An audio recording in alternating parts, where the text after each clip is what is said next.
বড় শখ কইরা ছাতক গেছিলাম বৃষ্টিতে ভিজার লাগে। ও মা, আমার লগে একটা হইতে পারলো নি। হ্যালো এভরিওয়ান, আসসালামু আলাইকুম। কেতা খবর, ভালো আছেন নিশো? আমি তো আলহামদুলিল্লাহ যে ভালো আছি। বাক্কা কিছুদিন ধরে একবারেও চিনি খাওয়া হয়েছে না। আর হঠাৎ করে ওলা জানে চাই মিষ্টি কোনটা খাইতাম। আমরা বাঙালি ভাত আর চিনি এই দুইটা জিনিস চারতাম পারতাম নাই। হয়তো মাঝে মাঝে খাওয়া বাদ দিতাম পারি কয়েকদিনের লাগে। আমি কোল্ড কফি বানাইলাম একদম ইজি ওয়েতে। ছোট একটা হাফ লিটারে পানি বোতলের মাঝে কফি চিনি নিছি। খামর চাইতে আখাম হয় বেশি। বোতলে কফি পড়তে গিয়া ফরিয়ে গেছে। আর আমার একটা অভ্যাস, লগে লগে ক্লিন না করে অন্য কাজ করতাম পারি না। নিজের কাছে কিলা জানি আনিজে লাগে। যদি আপনার কাছে বিটার না থাকে নাইনি ওলা বানাইতে পারবা কফিও। আমি তো মাঝে মাঝে ওলা কফি বানাইয়া খাই। তোমরা ইচ্ছা মতো কত সময় জাখানি বাদে দেখানি যে সুন্দর ফর্ম হয়েছে। আর তো একটা গ্লাসের মাঝে রেডি হলাম। একটা গ্লাসের মাঝে কফির ফর্ম দিলাম। আগে থেকে দুধ জাল করে আমি নর্মাল ফ্রিজে রাখি দিছিলাম ঠান্ডা হওয়ার লাগে। বাদে তো গ্লাস ভরিয়া দিছি আর উপরে দিয়ে আবারও দিলাইছি কফির ফর্ম। এনে কিন্তু আইস কিউব দিলে ভালো লাগতো, বাট আমার একটু ঠান্ডার প্রবলেম আছে, তার লাগে দিছি না। খাইয়া যদি ঔষধ খাওয়া লাগে তো এইটা খানের দরকার আছে নি। আর তো রেডি হয়ে গেল আমার কোল্ড কফি।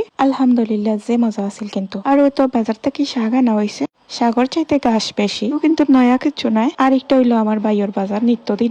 তো দোকানদারে গিয়া হন কিবা তো দুইয়াটি লাল শাক দিলাও। বেচারা কিতা করবো, প্যাকেট হরিয়ার লেব। তার লগে যেন চোখ দুইটা আছে, ইগুদি দেখার মনে করে না তারা। দেখে আনলে তো বালা দেখে আনা যায়। এটাও তো আমি একটা একটা করে বাছি দিছি। যতটা বড় আছে লোকজন লইছি আর ছোট গুছিন কিন্তু ফেলাইছি। তোর করি সকল গাছ অক্সিন রে বাছি আমি দই লিলাম। আর আমি যত বালা করি দই না খানি কোনো শাক ফাতা আমার টানে দোয়াই। আমার নিজের উপরে একবারও বিশ্বাস নাই, লাগে ভালো থাকবো। তার বাদেও আজকে কতবার দইছি। তো হান্ডির মাঝে ছোট মাছ নিছি কি ধনিয়া পাতা, কাঁচামরিচ, পরিমাণ মতো লবণ, মরিচ পাউডার, হলুদ পাউডার, ধনিয়া পাউডার দিলেছি পরিমাণ মতো। আর তো ছোট একটা চামচ দিয়ে মাফিয়া দিলেছি সয়াবিন তেল। এই কারিটা কিন্তু আমার বাইয়ের যে ফেভারিট। একটু তেল বেশি মশলা বেশি দিয়া, বেশি তেল বেশি মশলা আমার তো একটা ভালো লাগে না। আর তো একটা ভুল করে দিয়েছিলাম, পেঁয়াজ দিছি না। বারবার মনে হইলো যে কিতা দিছি না কিতা একটা মিসিং হয়েছে। চুলাত বানি বাদে মনে হইলো পেঁয়াজ দিছি না, দিলাইলাম পেঁয়াজ। ফার্স্টে কিন্তু মশলার মাঝে কষাইছি মাছ। কত সময় যত তুমি বড় মাছ খাও না কেন ছোট মাছের লেখান মজা পাইতাই নাই। বেশ করে তেল আর মরিচ দেওয়া, কালারটা কিন্তু খুবই সুন্দর হয়েছে। মশলার মাঝে মাছ কষানি বাদে দিলাইলাম আমি পরিমাণ মতো জুল। আর তো গরম পানি দিছি। যে কোনো কারি রান্না করি না কেন আমি গরম পানি দেওয়ার চেষ্টা করি। আমার কাছে তো মনে হয় গরম পানি দিয়ে আলাদা একটা টেস্ট হয়।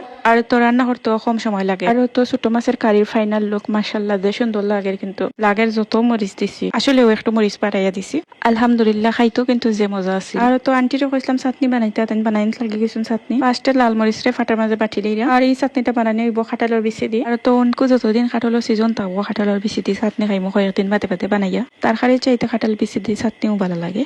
একবারে মশমশা করে খাটালোর বিচিরে ভাজা হয়েছে। সিঁদুর সুটকি পেঁয়াজ রসুন যতটা চাটনিত লাগবো কি সপ্তাহ দিয়ে একবারে বাটি দিই। আর তো মনে মনে ভাবি চাটনি যদি আমি বানাইতে পারতাম তো প্রতিদিন মনে হয় বানাইলাম নি। মরিচ পেঁয়াজ রসুন সপ্তাহ বাটা বাটি বাদে খাটালোর বিচিও কিন্তু বাইঙ্গা দিলে যতদিন চাটনি বানানো হয়েছে খাটালোর বিচি দিয়ে একদিন থেকে আরো দিন বেশি মজা। আর এই চাটনিটা কিন্তু আমরা বাসাত সকলেও খাইন। যে কোনো জিনিস বানাইলে সবে যদি খাইন তো খাইতেও ভালো লাগে।